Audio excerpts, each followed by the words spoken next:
We've got one more pay-per-view to get to before WrestleMania 30, so these are my predictions for Elimination Chamber. As always, let's take a look at how I did last month for the Royal Rumble.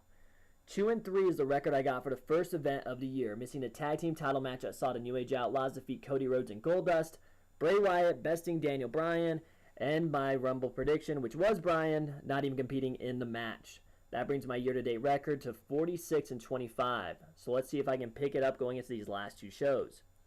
As always, we start off with the kickoff match as Cody, Rhodes, and Goldust try to avenge their Rumble loss by taking on Ryback and Axel, commonly now known as Rybaxel.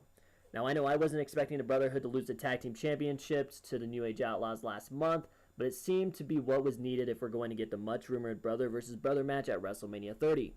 Now, I see their pre-show losing streak continuing here as they drop to the new pairing of Ryback and Axel, just further solidifying that the Rhodes brothers will be facing each other at the big event.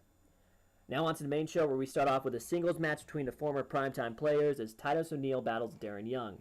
After doing a great job at establishing an actual tag team division in the company, WWE seems to now be breaking everybody up, and the PTP are one of the first victims in what could very well be many more to come.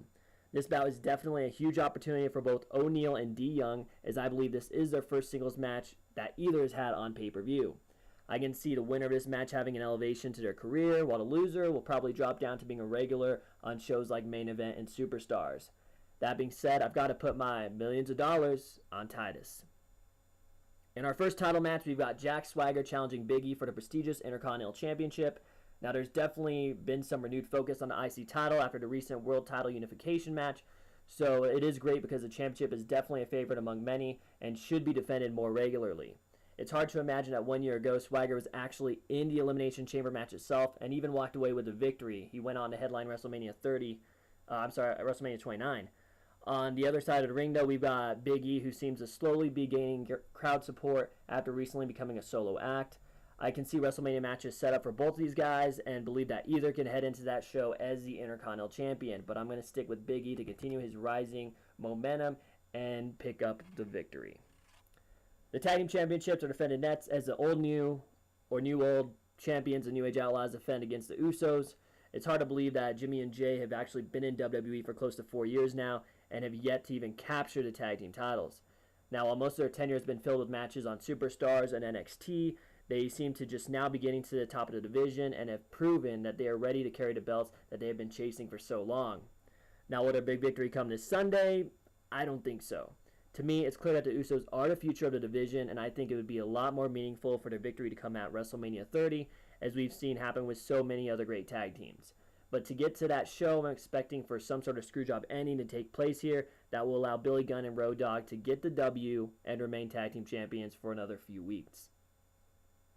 Up next, we get the 2014 Royal Rumble winner Batista taking on another former Rumble winner in Alberto Del Rio, one-on-one.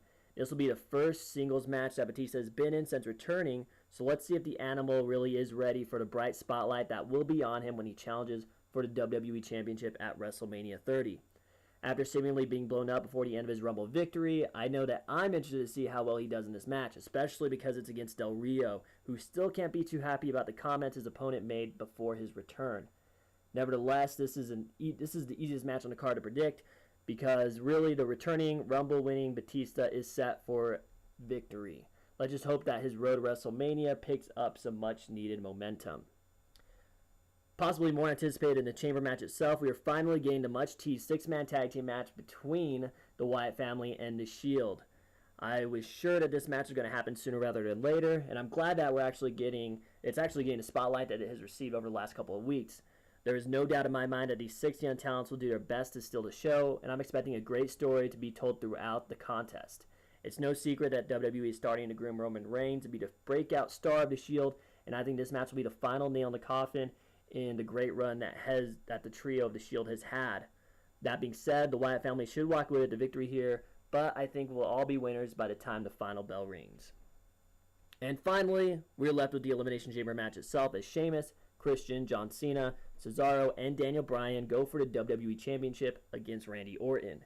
This is always one of my favorite matches every year, and I'm definitely interested to see how two superstars in particular do inside the Chamber's confines, those superstars being Daniel Bryan and Cesaro. Now, it's obvious as to why I want to see Bryan in there, but Cesaro has had one hell of a last few weeks, having great matches with two of WWE's top talents in Orton and Cena. There's no doubt that there's big things on the horizon for Cesaro, and hopefully his momentum continues here in the Chamber. Unlike last month where I went with my heart and took Bryan to win the Rumble, I'm not going to make that same mistake twice just because I really don't have that much confidence in WWE. Now, while I'd love to see Bryan score the victory and the title to go on to WrestleMania 30 as champion, I just don't see it happening and expect for him to get screwed once again by the Authority, giving Orton, who is in much need of a huge win here, to get that victory. So those are my predictions for the final stop before the huge WrestleMania 30 show coming up in April. One thing that I will be interested to see is what role Brock Lesnar will have at the event, who has been rumored to be showing up in Minnesota for the pay-per-view. He has been wanting a WWE Championship match for the last few months, so I know I'm curious to see where his pursuit may lead him. As always, thanks for listening to my picks, guys, and I hope that you all enjoy the Elimination Chamber.